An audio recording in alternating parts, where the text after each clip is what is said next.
So this week at Bungie on the 2nd of February 2023. This week at Bungie we showed some of the new gear that's coming with Lightfall. We also previewed some of the changes coming to the weapon sandbox and even more. But first, here's a brief reminder of what we talked about in last week's blog. We're not going to go look at that. We announced a new Festival of the Lost armor sets for voting. Deep Side weapons obtained at the helm now have a daily rotation. Iron Banner reputation gains increased. Some Bungie store rewards will expire when the season ends. Go get them. Oh, and if you didn't read about the incoming economy updates, go do it. This I actually don't feel like I know about.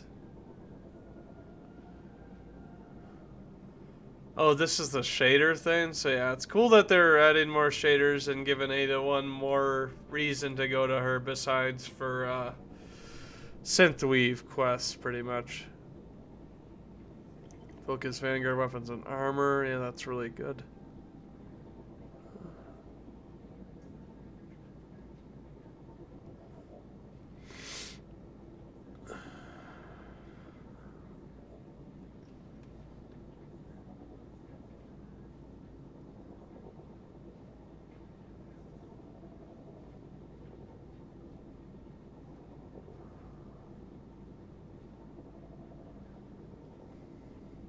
Oh, this is like...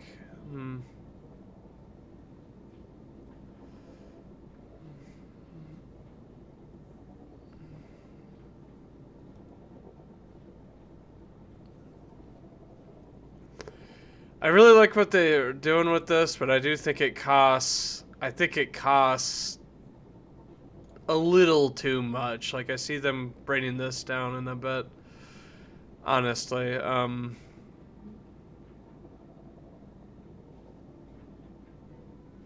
I do like this focusing, you know, you get some old armor that might be cool or something, so you can complete your look and that sort of thing. Nightfall weapons. I like this, that they're, you know, including weapons that are no longer going to be obtainable, like, I guess, DFA, Horsley, Silicon, Duty Bound. Obviously not, like, you know, the Adept versions, which kind of sucks, but...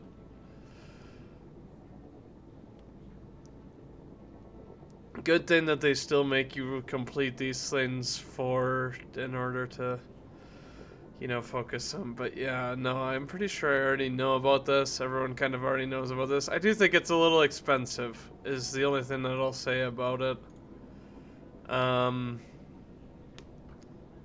Let's see here. Some of the new gear, okay.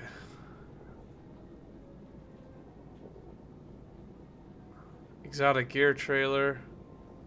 Yes. Blues are gone. Good. Vote for the next trials map. Lightfall pre-launch downtime and pre-download details.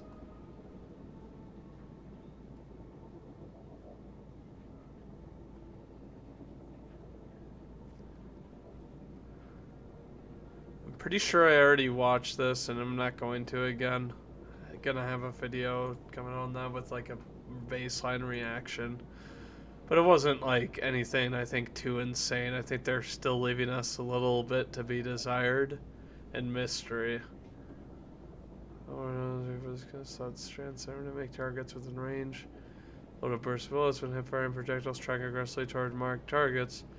Deterministic chaos while holding the trigger. Every fourth bullet of this void machine gun becomes a heavy projectile that weakens targets on impact. Every fourth heavy projectile makes targets volatile on impact.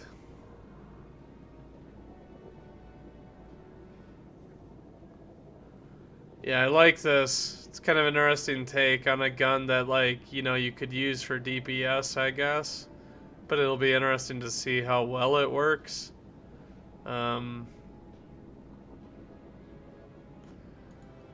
So people are quick to criticize this winter bite, is what I've been seeing about it, is that it's a heavy exotic stasis glaive. But it does say here, fires a large ball of energy that locks onto nearby targets. I don't know, I'm interested to see this in action. People are really quick to dismiss this type of thing, just because I think, you know, Salvation's grip was so garbage, and it was obviously our first stasis, you know, exotic, you know, and had no purpose except for, you know, triumphs and the quests, and I guess getting out of the map when people want to troll with it.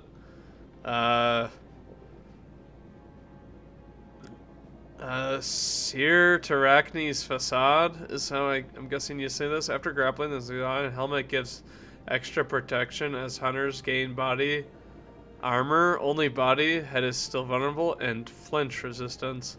So this is pretty much going to be a swinging, high engagement type thing.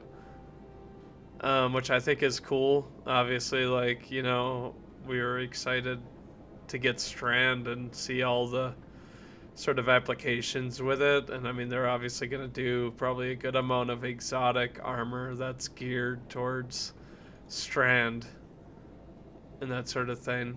Abeyant Leap, when Titans use their barricade, it gives extra armor to its wielder and spawns 2 additional Seeking Raiders that track targets aggressively and suspend them.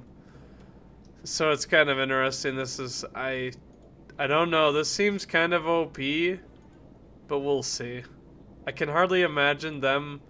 This might have been the I saw this and I saw that, you know, this, I don't know if this is the same in the trailer, but if this was the same in the trailer, it's a pretty big area, and depending on how OP it is in PvP, this could be very, very oppressive, and this might have been the reason why they ultimately nerfed Barricade and the cooldown.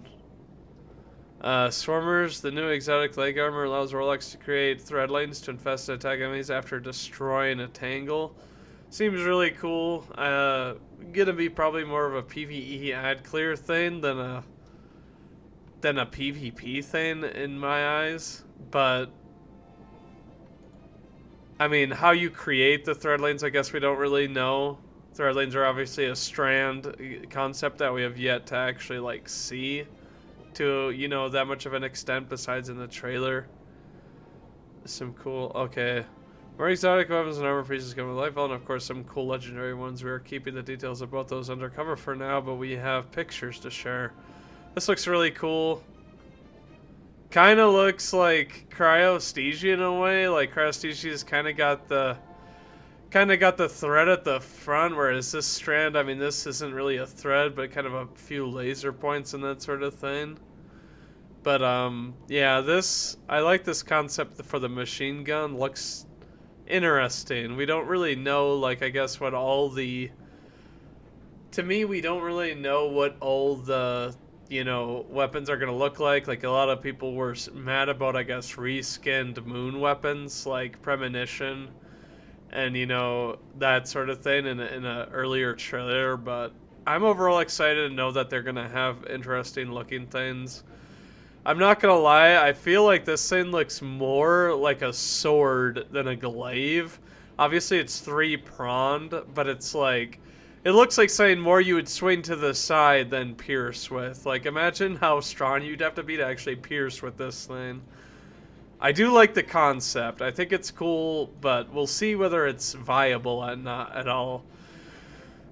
People are quick to dismiss it, but I mean, you know, we got, you know, and we got a stasis rocket launcher called Bump in the Night that when freezing it does incredible damage. We have no idea how much a heavy glaive is actually going to do.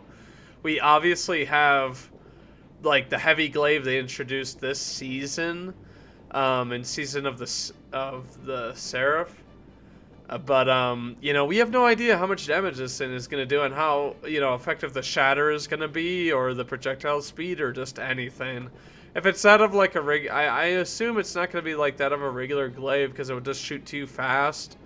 But we have no idea how much damage this thing is going to do, and it could honestly be really good, or it could be underwhelming like most people assume and be bad, which would suck. But, you know, I think that Bungie's, you know, gonna have things a little bit stronger maybe coming up because they realized that Salvation's grip was such a poor stasis, heavy, you know, that didn't really have any use. Weapons are changing. Let's keep talking about weapons. Some of you love to find that perfect combination of perks for your favorite builds. Others might just be collectors looking to have a new unique role, and there are also some that enjoy min-maxing everything and want to gather the most precise information about archetypes, damage percentage, and in the end, what will hurt bosses the most. We have some information about all of them in our weapon tuning article, but here's a small recap. Of course, machine gun and heavy grenade launcher buffs, no surprise. Increased bonus damage for kinetic weapons.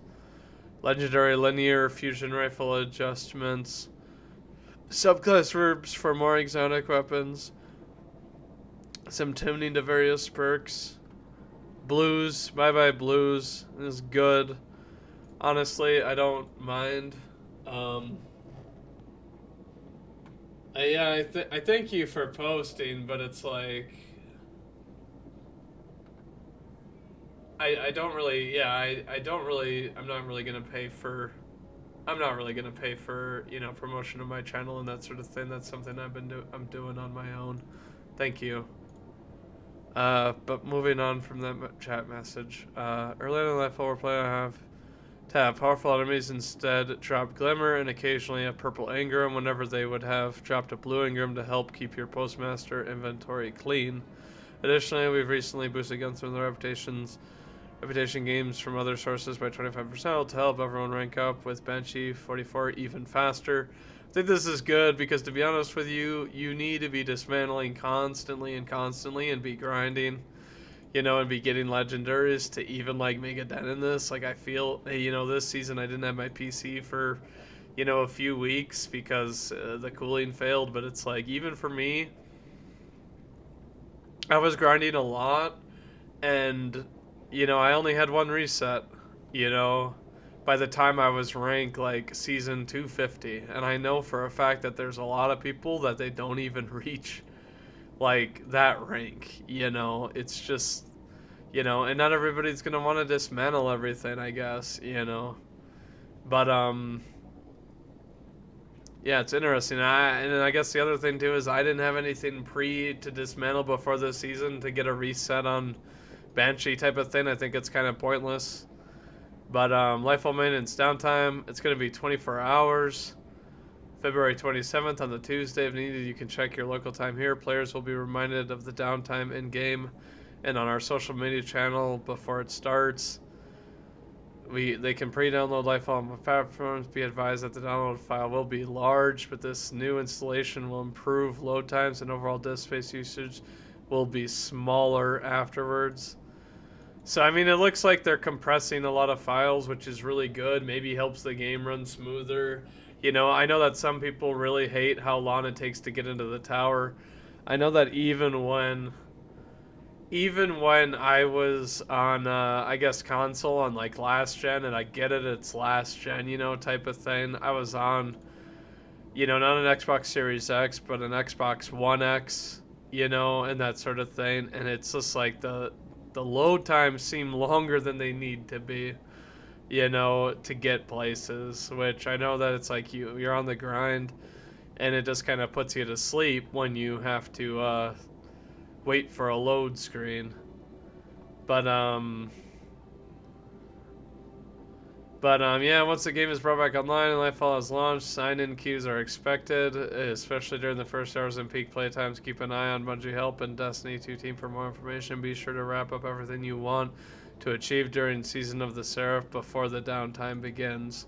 I mean, honestly, even though it's a shorter season, I feel like this season is very reasonable with what you want to finish.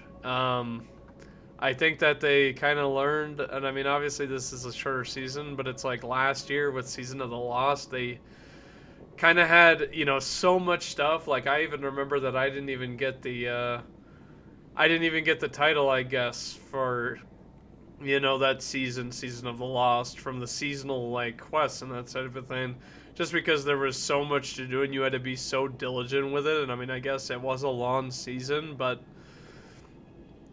and it wasn't a bad season, it was really a nice build-up, I guess, to, how we were gonna separate Savathun from a word. But this season, I mean, seems like a bit more concise and a little bit less cumbersome, unless they really dump something on us with, I guess, the final quest of the final 2 weeks. But I don't think so. I think that I think that they did well with this season, knowing that people aren't gonna, gonna be able to do it after Lightfall launches because it's the final season in, the Witch Queen expansion. Cabal Scorpions need some tough love. Valis Forge wants us to remind you that this is the last week of Iron Man before the new expansion, therefore it's your last chance to gild the Iron Lord title if you haven't already. We increased their reputation gains all over the board, so take that into consideration when jumping into Iron Banner Fortress. I can say that I haven't played that many games. I don't even think I've completed. I think I've completed like tier 1 or tier 2 challenges, I think, on one character, and then like tier 1 on another, and I'm already at like 2,500 rep or something like that, or maybe even higher. But that's significantly better than, I guess, what it was, earlier with, I guess, the long game times, and that it's way harder to, get mercies in this mode. Just because of the way the mode is, and it's not based on snowballing or kills, it's based on more consistent play, I think.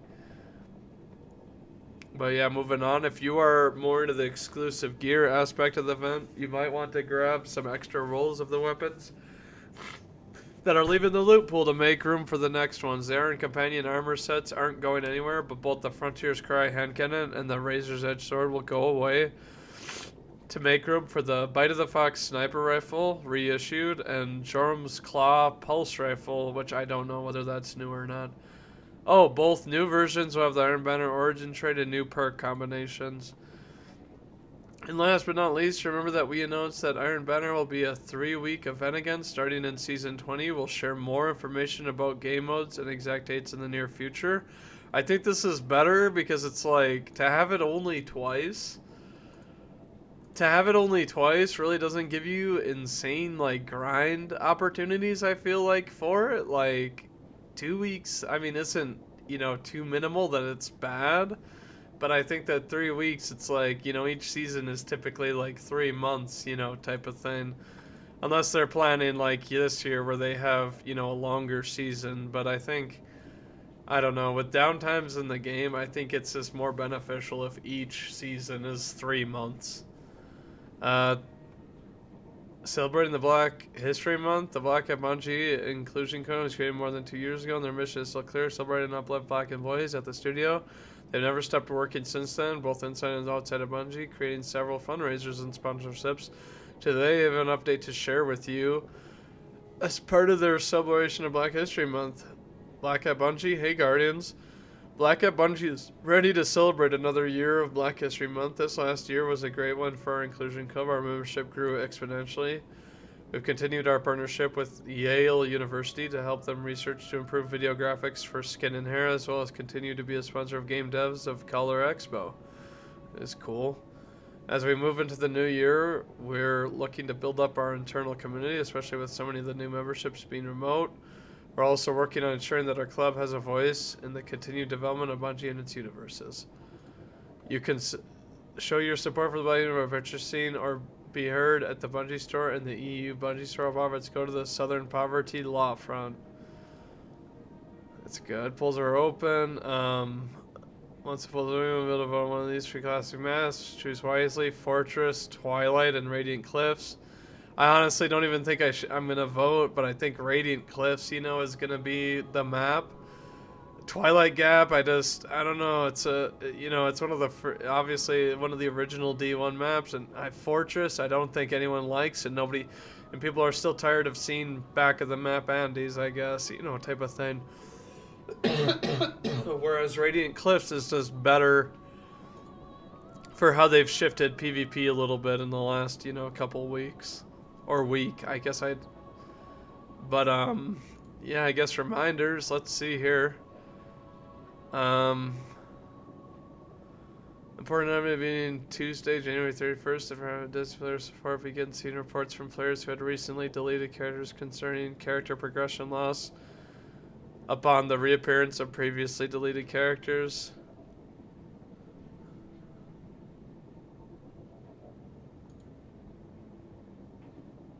After an investigation into player logs, the team was able to identify the addressing cause. We believe only a limited population of players that had deleted and existed over the 4 hours of reach of how they were affected. It's interesting. It's like one random. But yeah, I mean, we already have Iron Banner, you know, for this season. Obviously, you know, the 27th is the next major date. I guess they're not telling us about, but I'm assuming, looking here, we've got, you know, this next reset Tuesday. And then we still have another week, I guess. You know, another week before we have like the final quest mission type thing.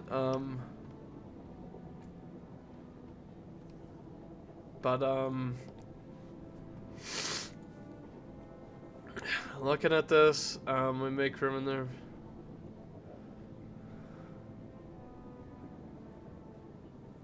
Bounty interview, of course.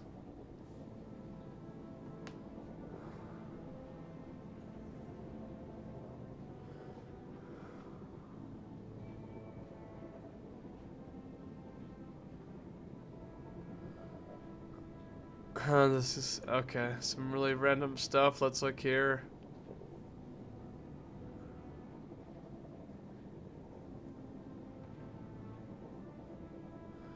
This is funny.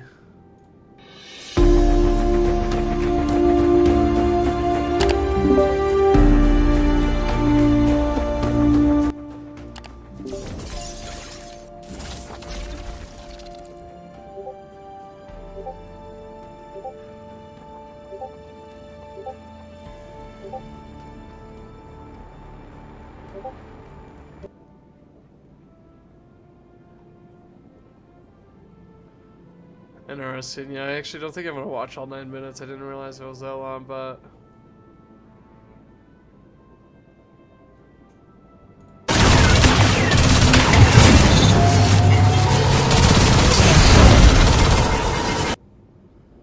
oh, a flawless run there. Iron Seraph, really cool. Art of the week. Oh, this is nice. Is that supposed to be a hunter? I'm so confused actually right now. Because it has the cloak, but then it also has like no cape and just a backpack, and then...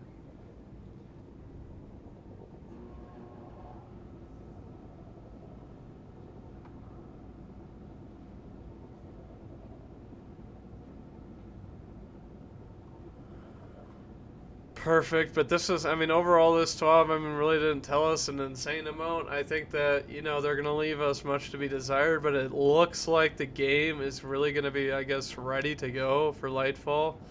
You're going to be grinding.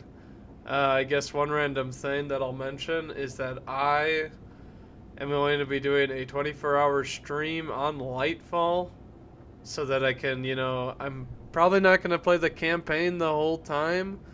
I know that last year when Witch Queen came out, I did all 3 characters by the end of the week.